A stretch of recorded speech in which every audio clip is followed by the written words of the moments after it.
Questi sono alcuni dei trends, ne ho un po', questi sono sui musei e sul periodo di crisi. Quindi prima parlavamo di turismo, quello dei musei è uno degli indicatori più facili perché abbiamo il numero di biglietti, cioè abbiamo dei dati quantitativi. A livello mondiale, questo è un report dell'UNESCO, il 90% dei musei chiusi, 10% di questi musei non riapriranno e in alcune delle aree più deboli, quindi Africa e le Small Island, solo il 5% hanno prodotto dei contenuti online. Cioè la crisi ha colpito fortemente le destinazioni turistiche culturali, ma non solo, anche quelle naturali. Prima parlavamo di spiagge. Probabilmente si andrà verso quella che chiamano new normality, no? Una normalità diversa e sicuramente avremo un nuovo turismo. Allora la domanda, che forse non ha ancora una risposta sicura, ma è quella che vi facciamo oggi, è come sarà secondo voi, com'è adesso la situazione dalla vostra esperienza e come sarà la situazione turistica nel futuro? Quale sarà la new normality del turismo?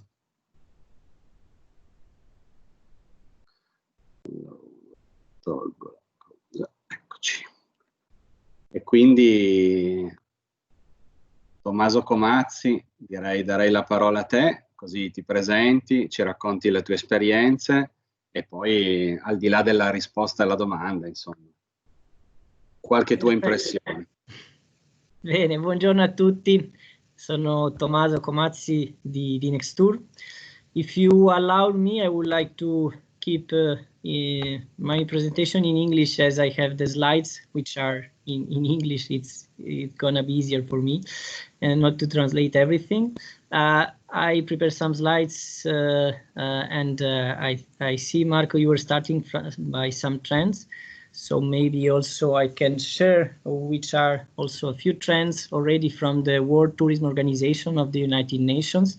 They are dated since April, but they already clearly shows as until the first 2 months, so before the confinement was starting a bit worldwide, data about the tourist arrivals were still positive. And this is a trend that we have to keep in mind, is like this since the 70s. Tourism is a sector that, at least worldwide, in the whole picture, was growing, increasing since more than 40 years.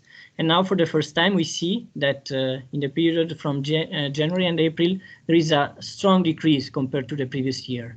And that's, of course, specific, particularly strong in Asia and in the Pacific and in Europe, as the confinement has started earlier in that countries. And also looking at the trends that are still dated since April, we see that there are different possible scenarios, but even the most optimistic is not foreseeing a full recovery of the sector by the end of this year. It's true that only yesterday there was the publication of a new report, so unfortunately I was not able to include in my presentation, but there were some insights that are showing that at least in the last months, tourism is slowly returning in some destinations. This is at least what the World Tourism Organization is saying. And the confidence index has dropped to record lows. And this is especially due to the fact that the confinement has been somehow reduced in the Northern Hemisphere and in Europe mainly. But of course, the second wave is always around the corner. I live personally in Brussels, and here, for example, we are now, since today, having a set of more restrictive rules again, because the COVID is still increasing again. So it's really a period of big uncertainty, and there is no magic formula. No one knows really how to react. But at least to answer to the question behind this reflection, we can try to identify at least some good practices, some highlights that might show us a bit the way that that the tourism can take.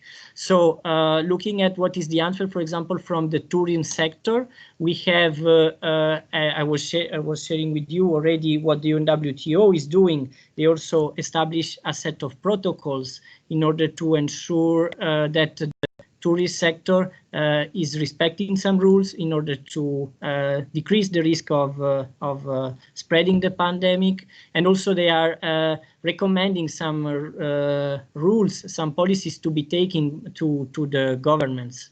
And also the World Travel Tourism Council is active in this sense, and they promoted safe travels, which is a set of global protocols for the going back to the new normal as soon as possible. They focus on 12 topics, and per each topics they provide protocols and guidelines on how to rebuild tourism as soon as possible.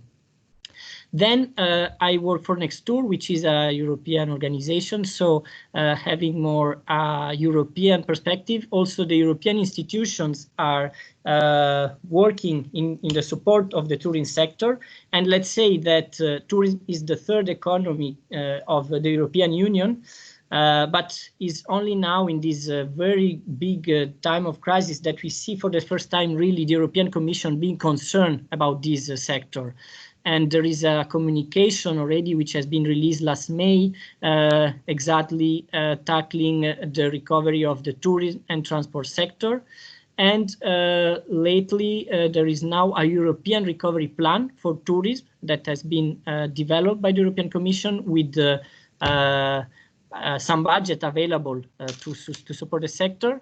And also now it's the time at the European level to negotiate the new budget that will be that will allocate resources of the European Union for the next 7 years, from the next year 2021 until the year 2027. And here also there are some budget lines that are foreseen in the support of the tourism sector. And there will be also in October a European Tourism Convention, so a high-level event gathering all the forces, all the stakeholders dealing with tourism. And it will be precisely in order to find common solution and to analyze the different scenarios together. And if then the impact of tourism is so strong, we saw before at the global level and even at the national, this is even more at the regional level. Here you have a list of the top 20 touristic regions in Europe. And you see that, for example, Canary Islands, which is the most touristic region, how important is tourism for their sector. It's really a big part of their economy. And you see also many other regions in Europe. So that means that if for a country having the tourism sector completely blocked, completely KO, it's a big problem. For some specific destinations, for some specific territories, it's even more, it's really a true tragedy. And here is where NESCTouR came out. You see that in blue in this list, for example, you have those regions that are part of our network. And indeed, we are, as NESCTouR, a network of around 30 regions all over Europe. And so we represent a bit the voice of that regions that are committed towards sustainable and competitive tourism in Europe. This, of course, we were doing already before the pandemic. We exist since already 10 years.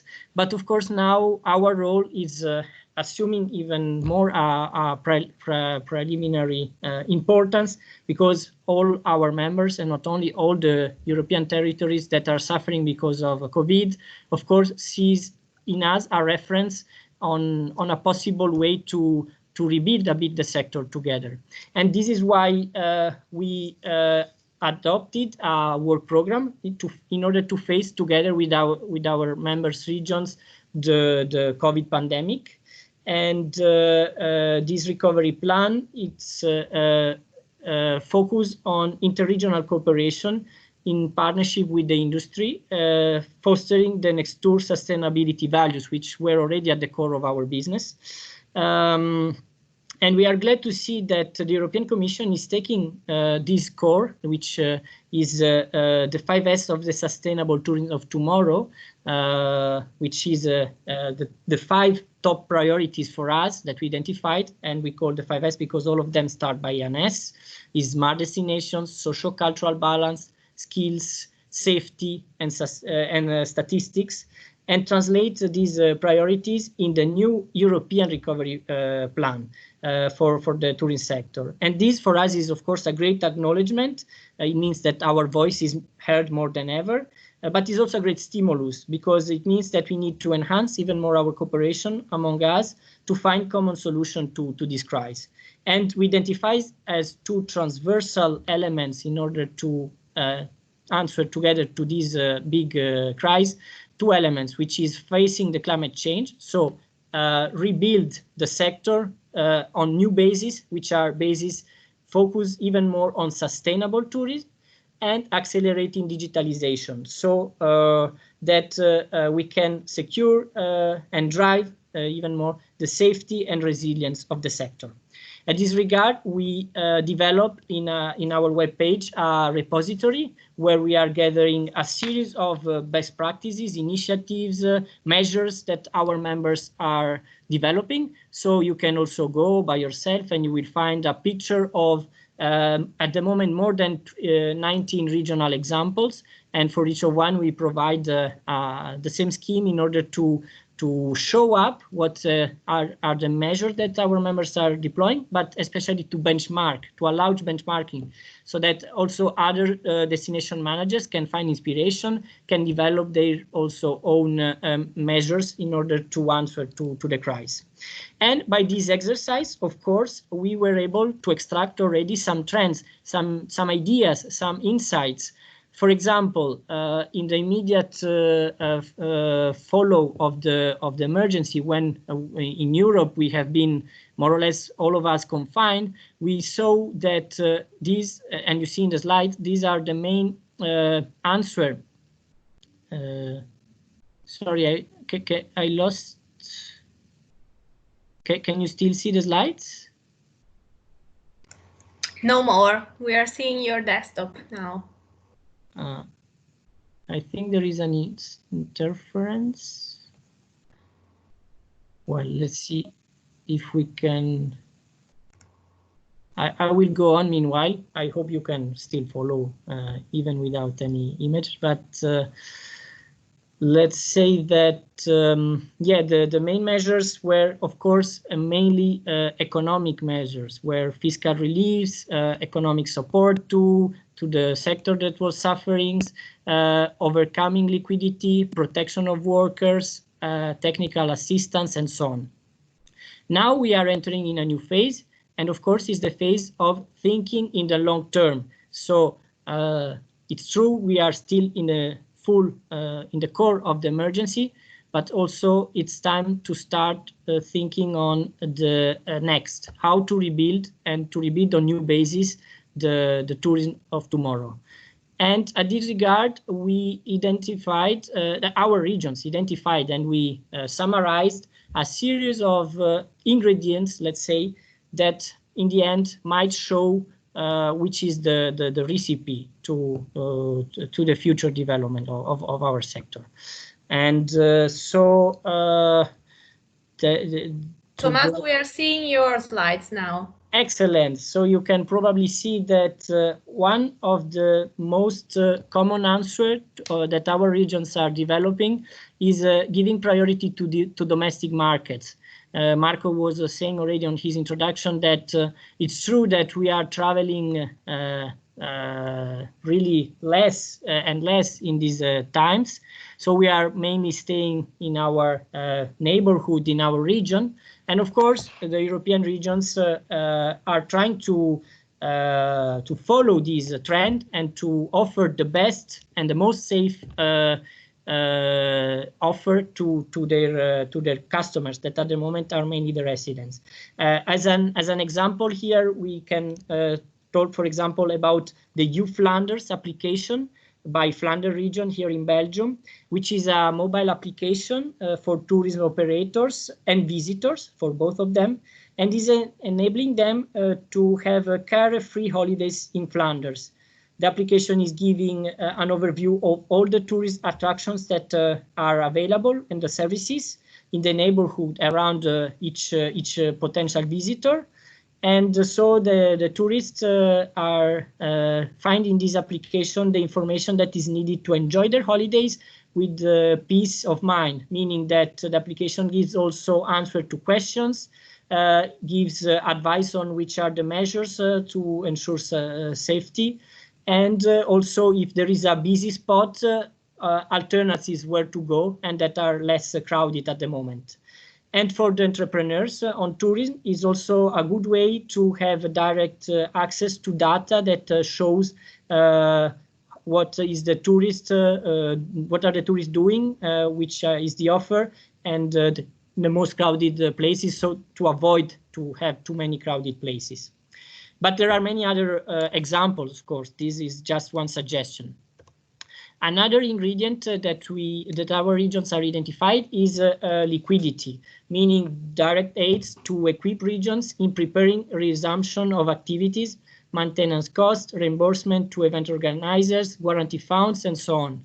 And here we have the example of Ile-de-France region that developed a recovery plan, which is based on 4 main axes, which is economy, so aid for business and innovation, employment, so they are trying to face against unemployment, solidarity and health, meaning that they are purchasing power, health, solidarity, and they are fighting against fracture in the sector. And of course, there is also the environmental element. So there is an financial liquidity specifically targeting ecological revival and transport in the region. And another ingredient is employment schemes, meaning trying to mitigate unemployment, protecting workers, including especially the self-employed, and stimulating the return to work, taking especially into account that tourism is mainly an SMEs economy. So the most majority of enterprises that are in this sector are small and medium, and that is adding an even bigger challenge because the liquidity, the availability of money is reduced. And here, for example, we have an example from Scotland where they are developed a tourist destination and sector support fund that is providing financial support directly to local and sectoral tourism organizations and entrepreneurs that are suffering because of COVID. And there are 400,000 pounds available, part of this fund that is especially focused on supporting those industry, those SMEs that are suffering because of the crisis. And there is an additional fund provided also by the Scottish government to support for business across Scotland, including measures for the coastal areas and homologating the support of tourist access safely to that areas. Then another measure, another line that many of other regions are following is the valorization and the dynamization of the offer. And here, especially what is the trend that our members regions are trying to follow is, of course, to insist on the domestic offer and to offer something that is more sustainable, more green, that is also more peaceful, so that they are spotting through, for example, a marketing campaign. Here you have the example of Wallonia, which is another region here in Belgium. They are, for example, launching a series of campaigns where the public is made available on all what he can do in the neighborhood in order to renew his spirit and to do peaceful activities around him. And also what is, I think, very interesting is the fact that this campaign is also providing a template to all the tourist operators so that they can adapt the visual of the campaign according to the activities that they are offering in this sense, and so that they can also become ambassadors in their own territories, promoting their own activities. But there are several, plenty of other examples in this sense. For example, Liguria region in Italy, they are promoting through their website now all the maps, all the indication on how to discover pathways around their cities, their towns, and so to do trials in the middle of the nature, peaceful and avoiding crowded situations. Then another very important element that many of our regions are developing is safe destination programs, trying to develop safety and hygiene guidelines for their tourism operators and for the visitors, and support then their implementation proactively. And here the most relevant example is of Canary Islands in Spain, where the regional minister of tourism decided to take the opportunity of this crisis to become a global laboratory for redesigning security tourism protocols, applying them on the different islands of Canary Islands and sharing them with other tourist destinations in the world. So becoming, in a way, a reference worldwide on how to do tourism in a safe and hygienic way in this time of a pandemic. And they are promoting a series of programs, of schemes. Last week, they got a visit of the World Tourism Organization. The Secretary General visited Canary Islands, and indeed was this also a good way to maximize the impact of what they are doing and to put in place security and safety in their destination. There is a specific work team that is dedicated to permanently analyze both destination and source markets, the different alternative scenarios, dynamics. They are analyzing data, and they are in strong contact with health authorities to anticipate activation strategies if needed. And this, of course, then is a good way to sell then your destination to tourists that are willing to travel but are not sure where is a safe place to go and where not. They are able, Canary Islands, to demonstrate that they are fully 100% safe destination, and so tourists are incentivized to travel to Canary Islands. Then this is also linked with the previous one, scenario planning, meaning that more and more our regions are trying to combine and analyze data in order to have the clear picture on how is the scenario and how can evaluate and adapt the tourism offer accordingly. And here an example is the region of Andalusia in the south of Spain, where they are launching a training plan for the sector, including a series of activities that is including support to tourism SMEs in terms of economy, but also in terms of trainings. So they are organizing workshops for their tourism operators. There were master classes, technological demonstration, even a virtual tourism fair that has been organized for them.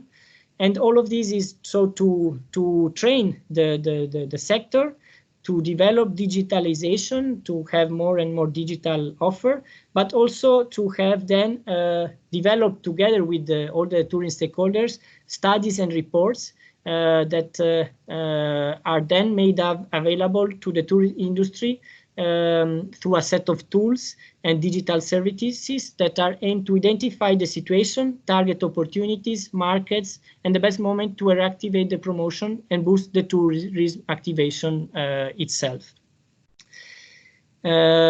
Then we arrive to promotion and stimulation of the demand. That is also something that a series of regions are developing quite successfully.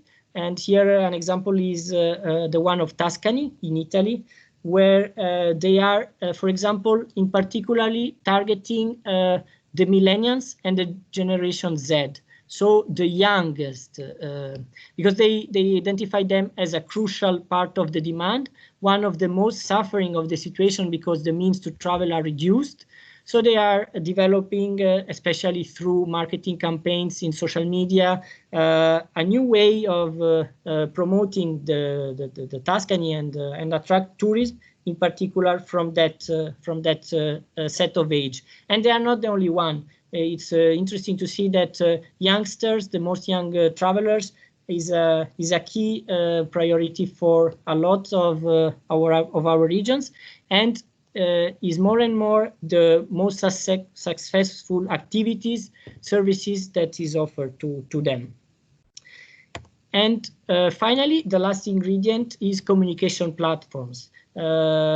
More and more, our regions are developing new tools, new web pages, new collaborative and communication platforms to lead the recovery. And here, for example, we have the example of Catalonia, where they recently developed a recovery plan, which is focused on innovation and sustainability. These are the two core elements.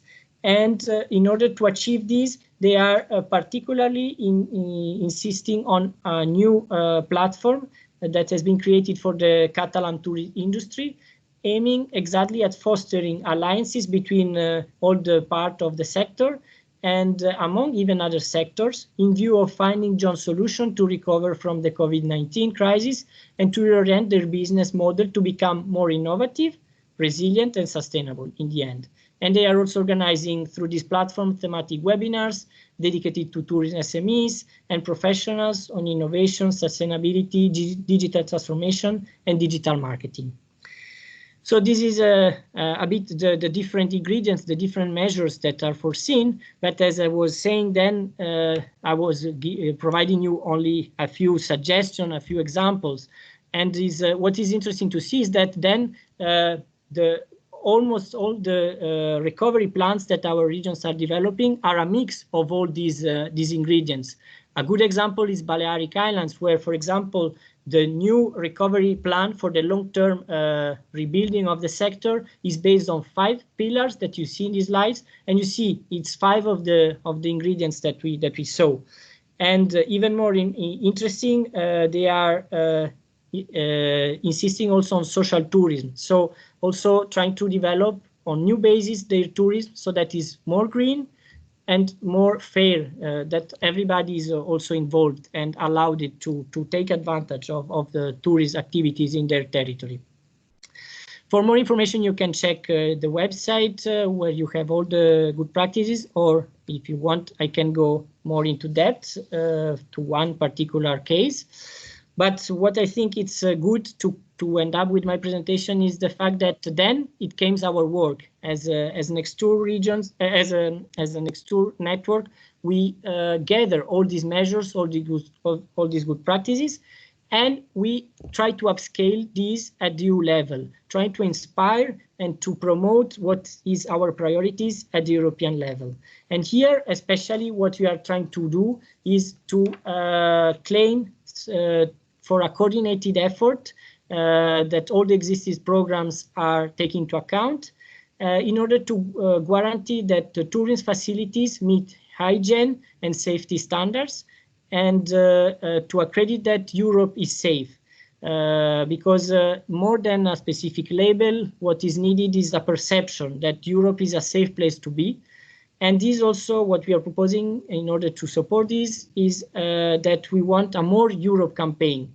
A campaign broadly at European level that valorize the uniqueness of European heritage and the values that we have, and promote it through all those tourists that are interested on visiting a place where tourism is done in a responsible way, and while building also citizenship in this way. So this is what we are trying to do. We will do even more. Now is the summer, so is the peak season, even if, of course, for many regions, it's the numbers are incredibly negatives. But still, we are monitoring, we are asking how it's going on. And for example, I want to end up with a message that we got today from a Dutch member of our network. Is the only region in the Netherlands that has hills, so it's quite different from the rest of the Netherlands.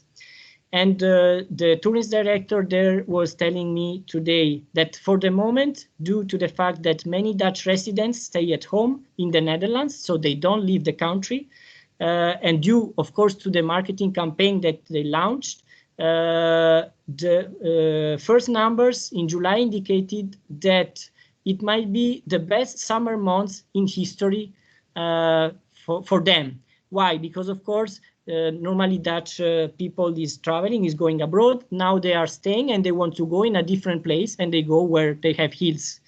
So it's showing up that also then with good governance, good campaigns, it might happen also the magic that there are positive news, some high and in some particular cases.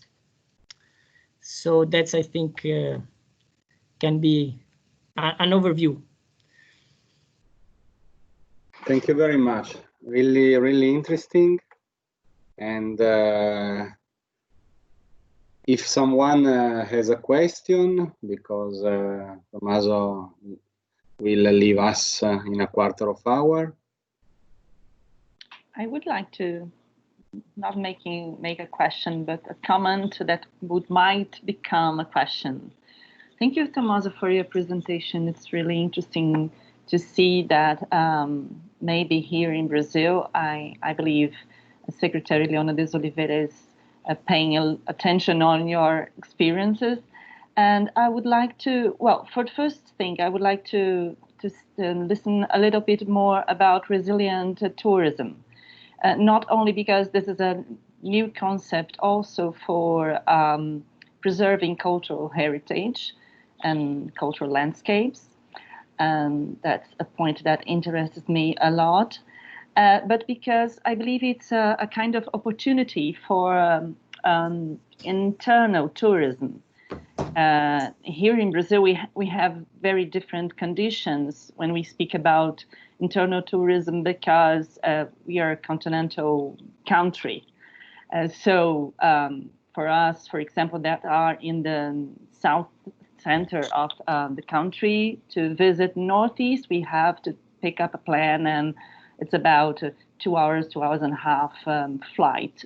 So we cannot go on a machine, or let's say it's really different from you in Europe.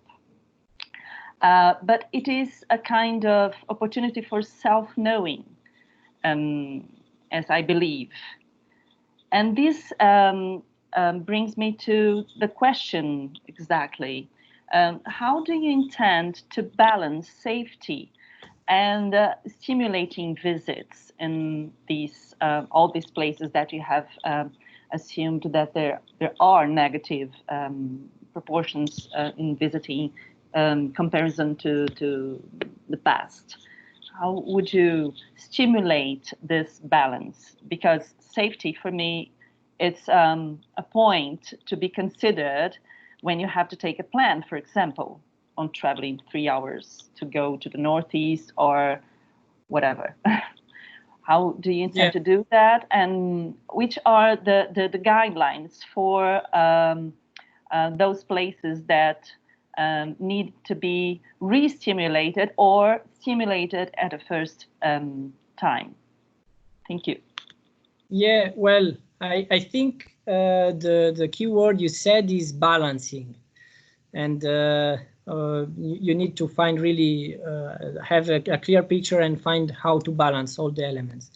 And now in the current situation, of course, it's very complicated. So as I was saying, almost every region, every destination is focusing on domestic tourism, on neighborhood, even neighborhood tourism, because it's impossible to even go outside of our city somehow. So of course the element of travel is completely not the most relevant at the moment. But of course, it's time to rebuild, to rethink. This at least is what the members of NESCTouR believe, that this is an opportunity to rebuild tourism on new basis. So that's why, for example, Canary Islands, it's a bit a pilot in this sense, because they are a region that residents are not enough. They need to have tourists from abroad, from other regions that are traveling and going there. So that's why they are trying to do all the efforts in order to be safe and to show how they are. And I think what they are doing is really a pilot that we are also trying to promote, because what they are trying to do is not to have a label. So it's not that you is certified you are a safe destination, but they are able to demonstrate that all the rules, all the hygienic measures that are taken is in the end checked. So there is the region checking itself that they are respected and is successful. Indeed, now the cases they have is very reduced. And indeed, what they are doing now is trying to create corridors with other regions, with other parts of Europe, where the situation is also more or less stable, so that they can start at least having visits, new visitors from that countries. Especially they are negotiating with Northern England and Scotland, where people is used to travel, not staying. And so if they offer them to go to Canary Islands and they can demonstrate they are safe, it's interesting for them to go. And so they are becoming successful in this sense. And I think they are showing the way. Indeed, also what we are asking to the European Commission is to follow this example and to guarantee that the tourist facilities meet all the conditions to host tourists safely. And when this is established, then to reopen tourism. For the long term, the balancing will be even more important. And this is part also on what is at the core of NESCTouR, because sustainability was already something that is even in our acronym, we are the NESCTouR of European Regions for Competitive and Sustainable Tourism. And how do we intend to achieve this sustainability is exactly balancing the business, so the competitiveness part of tourism, with the sustainability one. And at this regard, we created in 2019 an initiative taking advantage of the fact that was the World Year on Cultural Heritage. So our question was, how do we promote the unique cultural heritage of Europe in a sustainable way, balancing all the components, so the business, the visitors, because here in Europe we are very good into doing tourism, but then we are also the continent where we talk about over tourism. That means that there is then a perception in some cities that tourists are too much, are too crowded. So how to balance, how to show our beauties without being in this bad shape. And we came out with these 5 principles that we called the 5 principles for a balanced tourism. And they are showing the way to our regions that then are adopting them in their tourism policies. And these 5 principles is smart and inclusive governance, adding value to the sense of place, so that residents are part of the cultural tourism experience and they become the best ambassadors of their territory. The use of a holistic vision for marketing, but also preservation, so to take into account both when we do marketing. Balancing place, people, and business, and measure to better manage these, and connecting people to people, meaning that citizens and visitors search for new and transformative experiences together. There is a video that we did to promote this campaign. I can share with you maybe later on, so you can have an overview. Thank you. It will be very interesting for seeing also this video. Thank you for your answer. Thank you very much. I come from Turin, and in Turin we had Fiat, so we had a big industry that built a car. In Italy, also in Turin, for last 10 years, we think that we have to close the industry and we have to open museum. We think that Italy, with the nature, with culture, could be the most beautiful museum all over the world. And so we put in evidence the tourism sector.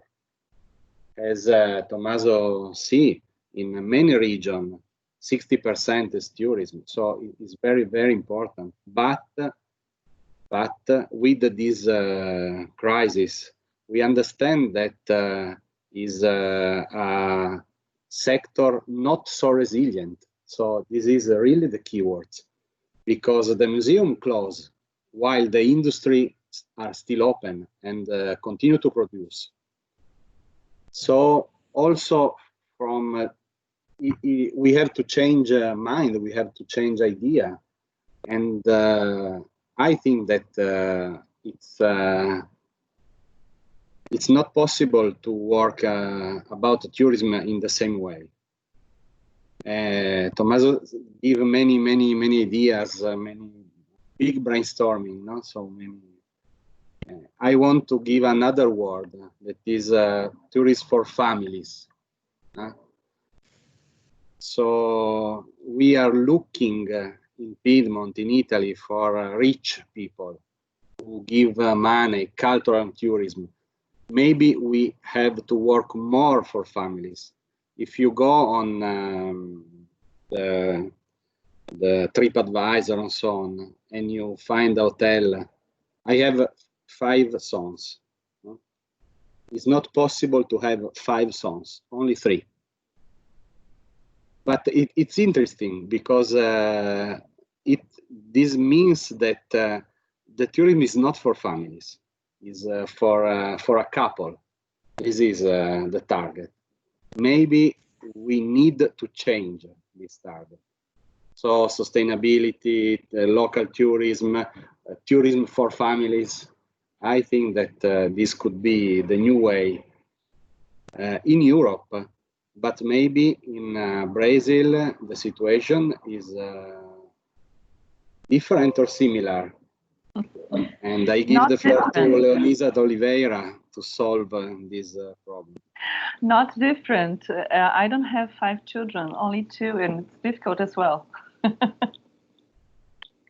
And also for the facilities in the cities, we're not just thinking about hotels, because we can manage some sense, but in the facilities in the city, where to take them, the preparation also for those places to be visited, and so on. And interesting information as well for the children, because they will grow up and they will have families, in the sense that the families is organizing itself in these new times, but they will keep on traveling. So the new customers, let's say.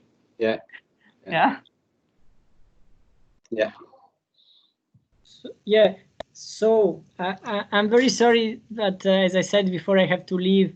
It's a pity, because I would really have much appreciated to participate in this enriching discussion.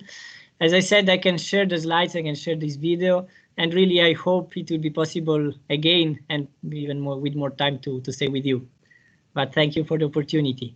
Thank you to you, Tomaso, and see you soon. Yeah. Bye. Project. Bye. And good, big hug for this complicated situation to all of you. Let's be stronger together. Sure. Thank you. Bye. So Leonidas Oliveira is your.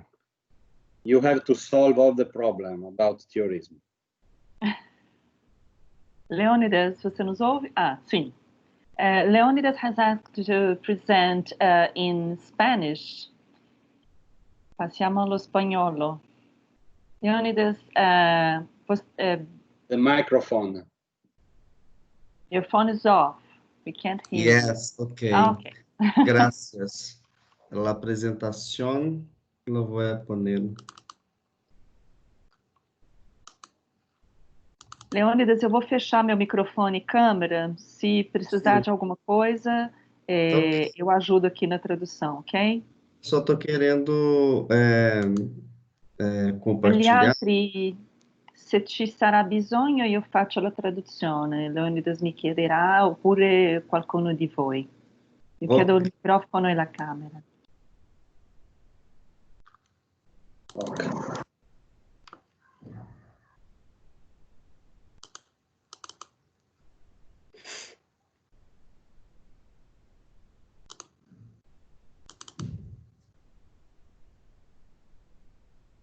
Vanessa, Diga. apresentação eu não estou conseguindo. Talvez você consiga. É essa que estava compartilhada na sua tela? Você conseguiu Ela compartilhar. conseguiu. Conseguiu, ela Porque só não aqui- entrou em tela cheia. Ela está aparecendo, está abrindo o PowerPoint para nós agora. Vê se você Certo. consegue colocá-la em tela cheia. Perfeito, acho que vai dar. Pera aqui. Lá embaixo na apresentação. Sim. Vamos... Ok? Perfeito. Tá, funcionando certinho. Bueno, buenos días. Muchas gracias por la invitación. Bueno, voy a hablar un poquito de Brasil en términos generales y en Minas. Bueno, nosotros en Minas Gerais hemos hecho una investigación y desde enero hasta abril tenemos 5 billones, es el prejuicio que el turismo en el estado de Minas Gerais ha tenido hasta abril. Creo que esto debe estar el doble quando chegamos agora em julho. Bueno, outro dato importante é que em cada 10 empresas de turismo, 4 han cerrado as puertas. Ahora, esto sí, en el mes de julio. O sea, las posadas, hoteles que tenemos en el estado han puesto afuera de las empresas 100.000 personas no están trabajando en este momento. Y es un país donde la cuestión del desempleo, sobre todo el trabajo también informal, es muy grande. Este es un problema que sigue creciendo a cada día, ¿no? Pero es bueno decir que el problema en Brasil del turismo no viene de ahora, viene desde la propia historia del país y la relación sobre todo con el turismo que viene del exterior. Bueno, en el 2004, Brasil ha hecho un plan acuarela, un plan director para el turismo en los 20 años siguientes. E em 2004 teníamos delegadas de estrangeiros a Brasil 6.000 pessoas. Bueno, es 6 millones de personas, perdona. 6 millones de personas venían a Brasil en el año de 2004. Bueno, llegamos al 2020 y sigue siendo 6 millones de personas que vêm a Brasil. Ou seja, hemos tenido 16 anos e não ha cambiado nada. Bueno, y las inversiones en este tiempo en Brasil suman 1 bilhão, 1.000 millones de euros. Entonces, esto se da por el problema que Brasil tiene de una mala imagen exterior y que viene mucho de la política. En este momento, vivimos en los últimos años, desde el 2014, un cambio muy fuerte en la política brasileña y una falta de unión entre los estados, el gobierno central de Brasil, que não hacen um plano general de turismo, que pudiera unir los estados, las ciudades, los municipios y volcar y hacer una promoción del país en su totalidad. En Brasil, y estos 6 millones que llegan a Brasil, que llegaban a Brasil hasta enero, febrero de este año, se quedam em las playas, ou seja, temos um turismo de playa e sol. E o patrimônio histórico, o patrimônio cultural, o interior de Brasil recebe muito poucos turistas estrangeiros. Bueno, Argentina, fíjate, vosotros, que Argentina, de estos 6 millones que llegan a Brasil, Argentina aporta 2,5 millones de turistas en el país. O sea, de Europa son 2 millones y Estados Unidos 200.000 y lo demás está entre otros países. Bueno, o sea, es un problema muy grande que no viene de ahora. ¿No? Si tenemos un plan, que era un plan que quisiera ser general de la promoción brasileña, em 16 anos não há nenhum cambio no país que se pueda levar em consideração. Pero en los últimos 2 años ha bajado más. Tenemos el año pasado, en 2019, 4 millones o sea, han bajado 2 millones que llegan a Brasil. Esto por las cuestiones políticas, por las cuestiones de imagen de Brasil, y que hace con que, sobre todo, con que esto no se normalice nunca. Bueno, Minas Gerais, nuestro estado, es un estado central de Brasil, muy grande. Bueno, tenemos la misma porción territorial, casi la misma porción territorial que Francia. Y el estado está distribuido en 47, que llamamos nosotros, de circuitos turísticos. Son regiones que tienen características culturales comunes, o de paisaje, o de gastronomía, o de formación de pueblos. Entonces, se distribuyen en 47 circuitos turísticos. Bueno, esto hace que tengamos en el Estado una unidad política para trabajar y para hacer planes de promoción de todo el Estado.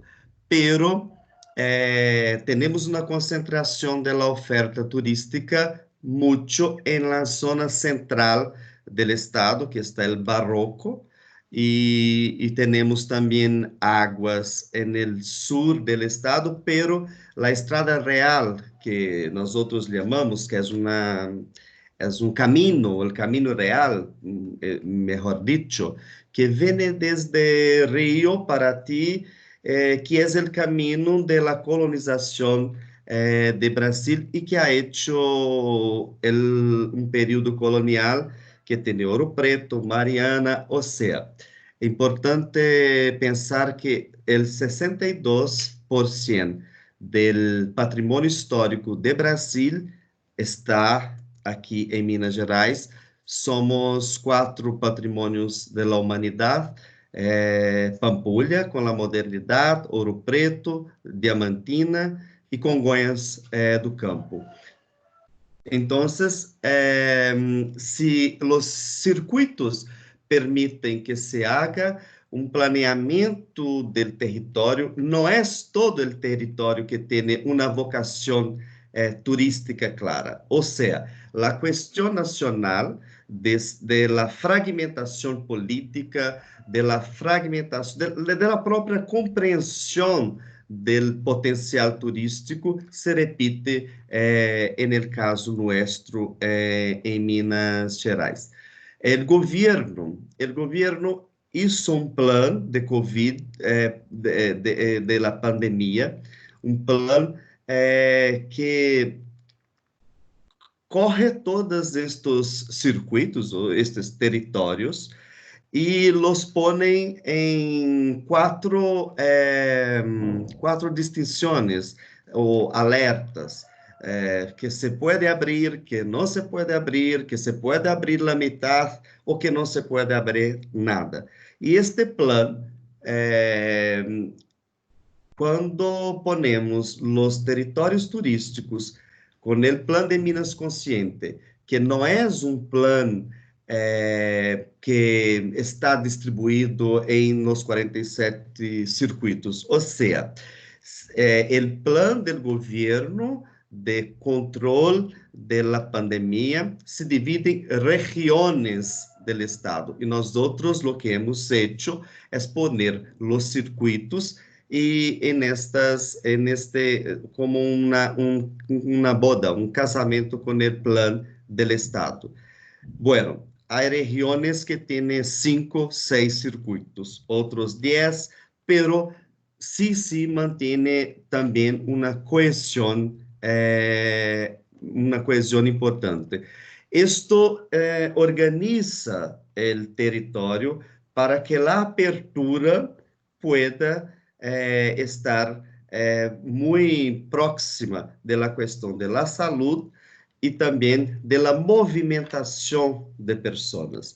Nós outros entendemos em Minas que também, como todo o mundo, e lo he visto muito claro também na apresentação que passou, o turismo local, não? Então, hemos hecho um programa que é Minas para Minas, de criar um sentido de pertencimento, em um primeiro momento, ao Estado, ao território, ou seja, por os circuitos, que é mais fácil, porque há 25 anos que temos esta política, e depois preparar, então, a abertura por territórios, ou seja, e quando hablo em territórios, neste caso, são os circuitos. Então, temos, por exemplo, o circuito del Ouro, que vem Ouro Preto, Mariana. Bueno, então, as pessoas, em um primeiro momento, vão poder sair de casa e caminhar nas cidades que estão próximas. Depois, de território a outro território, e assim vamos abrir o estado, que empieza agora, como podeis ver, o cronograma que temos puesto, não? Hasta el 30 de junio, entonces trabajamos los protocolos de seguridad, y en esto el Estado tiene una cosa muy buena, porque hoy en día somos el segundo Estado com mais controle, com menos mortes por la pandemia, e isto há um sentido de que o Estado está seguro, que há segurança sanitária. Isto também é muito importante agora para a apertura, não? Mostrar à gente que as posadas, os hotéis estão preparadas para receber o turista e com segurança. Nós, então, hemos feito os protocolos, hemos enviado a todos os hotéis, as posadas, em todo o território, para os circuitos. Bueno, temos acordo de cooperação com a universidade e com a Federação das Indústrias para a formação e a adaptação das pessoas que trabalham em los hotéis e na cidade de forma geral, no comércio também, para que pueda, para que este sentido que a campanha que vamos lançar agora de promoção do território de Minas, as pessoas se sintam seguras de sair de casa. Bueno, o problema aqui é que com a confusão política, não se entende, o governo federal não se entende com o município, que não se entende com o Estado, isto acaba generando na população de Minas e de todo o país, medo de sair de casa, é a verdade. Perdona. Então, hemos hecho uma encuesta e o que mais tem hoje é a população de sair e de ir a restaurante ou de ir a parque ou as águas, em todas as ofertas turísticas. Então, é o medo, porque a informação, aunque em Minas Gerais temos este planeamento de falar com as pessoas, a informação em geral em Brasil sobre a pandemia é muito distinta. Não, vosotros creio que lo acompanháis bem na prensa, pero é muito distinto o que pensa o governo central, o que pensa o Estado e o que pensa o município. Então, as pessoas não sabem que pensar e como actuar neste momento. E empieza a generar um problema social muito grande, porque Brasil tem problemas sociais estruturantes com a segurança, tem problemas com a hambre que empieza a volver. Em Minas, hemos hecho um programa que hemos chamado de Arte Salva, que já hemos levado para os guias do turismo ou para a cultura, porque juntamos isto em Minas, porque 75% do turismo de nosso estado é turismo cultural, então é muito importante compreender a cultura como um ativo, o mais grande potencial de atração de turistas em Minas, pero levar a informação correta às pessoas eu creio que é o reto mais importante que temos para que a gente pueda sair de casa e que pueda haver uma volta à atividade econômica mais tranquila e mais forte, porque a questão social, como havia dito, está cada dia pior.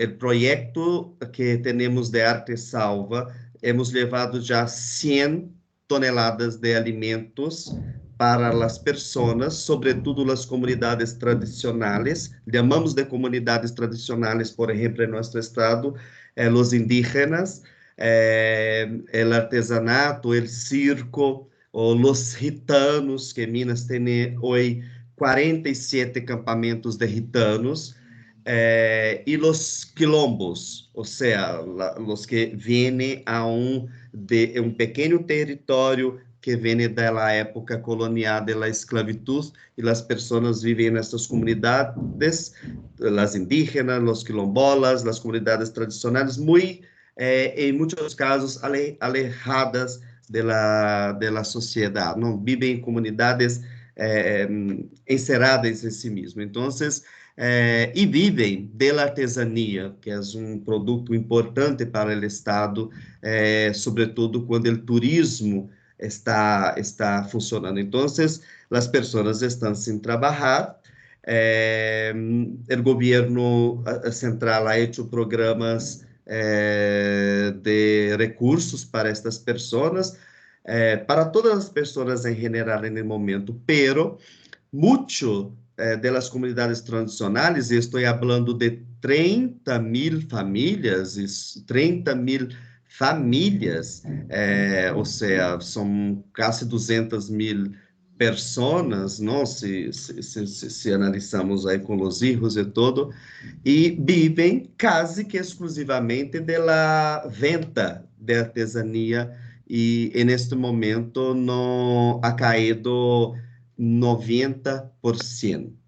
Ou seja, é uma situação social que nos preocupa muito e que tem que haver uma salida outra que não é o turismo, porque entendemos que por esta confusão, por este desentendimento nacional, o turismo vai a tardar um pouco a se recuperar no estado. Pero hasta el 30 de julio, entonces hemos hecho capacitación, formación, con los protocolos. Bueno, y ahora en agosto, esta data, el 1 de agosto, empieza no em todo o estado, pero em alguns territórios turísticos empiezam a haver uma apertura e creio porque a curva del COVID está estable e começou desde o lunes, começou a cair. Então, em 15 dias, creio que a apertura será mais grande, não? E também esta apertura vem com uma pressão social muito grande. E há outra divisão. Se as pessoas que não têm o que comer, que necessitam trabalhar, também outro lado das pessoas, as que têm mais condições, por exemplo, como nós outros que temos casa, temos trabalho e tal, por supuesto, não querem envolver, querem ter momento de mais segurança e pensando em toda a população, mas a população necessita lo básico, necessita comer, necessita continuar a vida, porque se habla muito em Brasil, e Vanessa pode me ajudar com isto, se habla muito de que a pandemia pode matar muita gente também com a falta de trabalho e com a hambre, não? E eu estou muito preocupado com isto na secretaria, pero muito preocupado. Eu vejo coisas muito difíceis no estado e a comida, a alimentação que levamos é impressionante, pero casi não chega, que enviamos e necessitam mais, e necessitam jabón para lavar as manos, não? E sobretudo nas comunidades da periferia. Então, eu estou falando de las pessoas que trabalham com o turismo, pero se ampliamos isto para toda a sociedade, a situação é muito complexa. Pero também Brasil tem sentido de solidariedade muito grande, não? Então, o Estado, as ONGs, as organizações sociais, a igreja, fazem trabalho também muito importante, muito bom neste momento. A preocupação hoje também está no momento que se pensa que o governo, eu não creio que não vai passar, porque não tem condições nenhuma de isso suceder, mas quando se acabe a ajuda do governo federal, que hoje está em 150 euros, 100 euros por família, quando isso acabe, que pueda haver uma convulsão social, ou algo não pior de lo que estamos passando. Pero esto também a situação de dificuldade, fíjate, os hotéis em Minas estão el 10% da ocupação. E esta ocupação de 10% está muito em las pessoas que vivem em hotéis. Ou seja, a atividade turística no estado de Minas Gerais e quase em todo o país não está completamente paralisada. Las playas, Rio, por ejemplo, no puedes todavía ir a la playa, aunque el comercio y todo eso ya esté abierto, porque ya han abierto por una cuestión social, porque no era el momento, no es el momento de Rio a hacer la apertura que hizo, pero la cuestión histórica, social de Brasil hace com que isso force o governo a hacer uma apertura.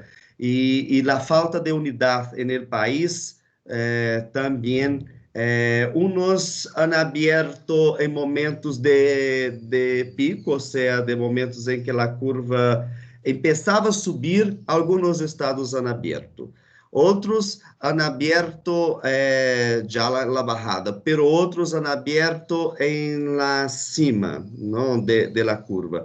Em Minas, há um equilíbrio hoje com o governo e na cidade de Belo Horizonte também, com a alcadia, um sentido mais equilibrado de toda a situação, isso é verdade. Por lo tanto, chegamos a hora, eu creio que ao final desta semana, como o Estado e Belo Horizonte, a capital, também, que é muito importante nesse processo todo, chegamos com o Estado mais seguro na pandemia, porque temos o mais pequeno número de muertes. Pero seguimos. Ahora la orden es que la próxima semana ya los funcionarios públicos vuelven al trabajo, el comercio empieza a abrir porque se cae esta curva, pero con mucha atención también. Y entonces el plan finalmente es lo que he dicho de abrir de forma tranquila, também dando assistência às pessoas que necessitam de assistência de alimentação e tudo isso, dando assistência e formação aos hotéis. Estamos com muitos programas de formação e abrir com a promoção voltada à capacidade do Estado de Minas de oferecer segurança, a segurança que houve, que estamos tendo na pandemia, que seja também um fator de promoção do turismo para que as pessoas empiecem e tenham coragem de sair de casa e ir a los sítios turísticos. A cultura, que 70, como eu disse, 75% do turismo é cultural. Eu vejo muito neste momento que o turismo tem a capacidade de sacar as pessoas de casa e a cultura, creio que vai nisto também. Creio que a cultura vai tardar mais tempo, pero o patrimônio histórico, que é um grande ativo do Estado, está aí e os programas também se estão neste momento voltados à visitação do patrimônio histórico, de los museus, que temos mais de 400 museus no estado, e a gastronomia. Um problema também muito grande é a gastronomia, que os bares cerrados se han quedado, han echado a la calle, hasta ahora 62.000 pessoas estão em la calle, e de los restaurantes, que a gastronomia é também um ativo turístico muito importante. Bueno, muchas gracias por me habéis escuchado. Perdona por haber hablado en español, me siento más a gusto, pero creo que nos entendemos bien. Muchas gracias, Vanessa. Vanessa, mi profesora, fue mi profesora. Aprendi muito. Aprendi muito contigo e aprendo todos os dias. Gracias. Grazie molte. Thank you very much. I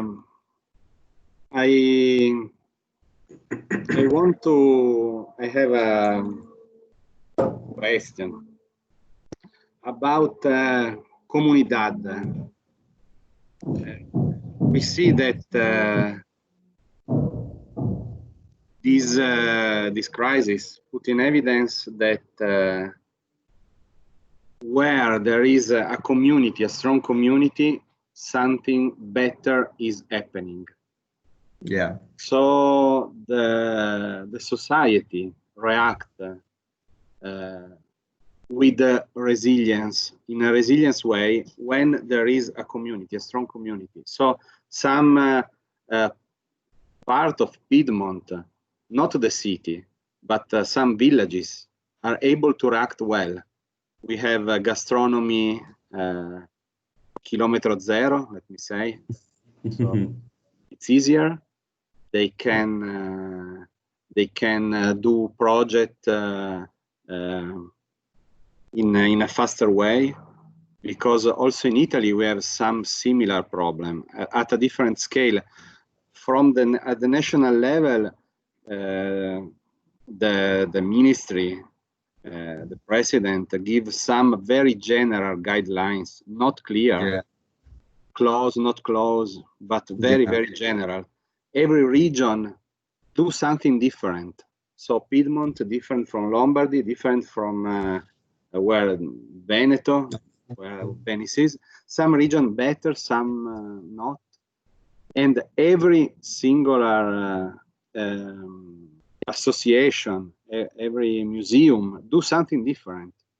Some open, some close, some half and half. So it's really a deregulation. But we see that where a community is present, is strong, this community from a bottom-up approach, let me say, it's the way not to solve the problem, but to find some way to solve. And I know that in Brazil, la comunità, the community is a strong concept, a real concept. What do you think about this? Also for tourism, also for a new way for tourism. Ok, la comunidad es muy, yo creo que la salida en Brasil siempre ha sido las personas, ¿no? Vanessa, la comunidad es lo que digo, la solidaridad de la comunidad y la distinción de la política y de la acción de las personas con el próximo es el gran activo también del turismo, porque las personas vienen y se sienten como si estuvieran en casa. Y en el momento de pandemia, yo veo esto muy claro. Si no fuera la formación de la comunidad de Brasil, que actúan de forma distinta, la cosa estaría mucho, mucho peor. Aunque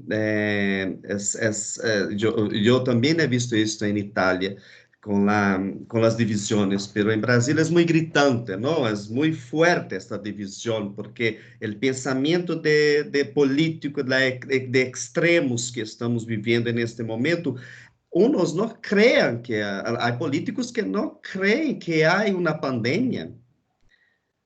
Muchos, y dicen a la gente, y a la gente muchos se lo creen. Entonces, es un problema que tenemos muy fuerte, pero esto es verdad, la comunidad es la solución. Por esto de los territorios que la apertura se haga por la comunidad, que creo que tenemos más éxito.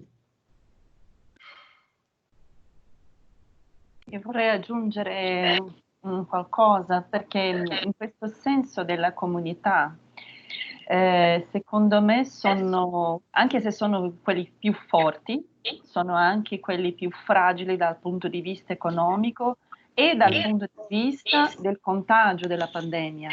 Esattamente. E questo è il nostro problema. Se non ci fosse questa resilienza interna, ovviamente con appoggio di tantissimi istituti, della Chiesa e altri che hai menzionato durante la tua presentazione, sarebbe molto peggio, sicuramente. Hai ragione. Sí.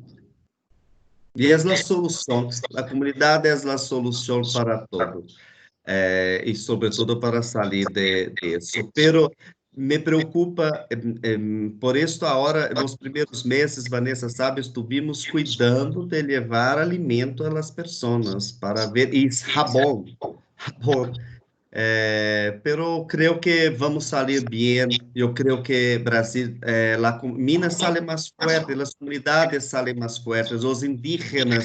Yo he ido a 3 tribus indígenas para ver cómo estaban y, bueno, llevar las cosas y tal. Están con un sentido de unión impresionante. Las favelas es impresionante. Yo he visto una favela que ponía un carro de sonido, sí, de som, e que descia muito interessante.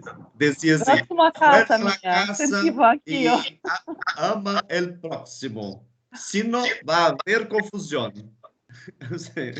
E hasta isso me parece interessante. Não, isso las favelas, eu digo que estava nascendo esto, la milícia. A milícia sendo as pessoas que se vuelvan a casa se não vão ter problemas, ou seja, le van a pegar. Este é Brasil. Un senso di protezione Sì. collettiva. Sì.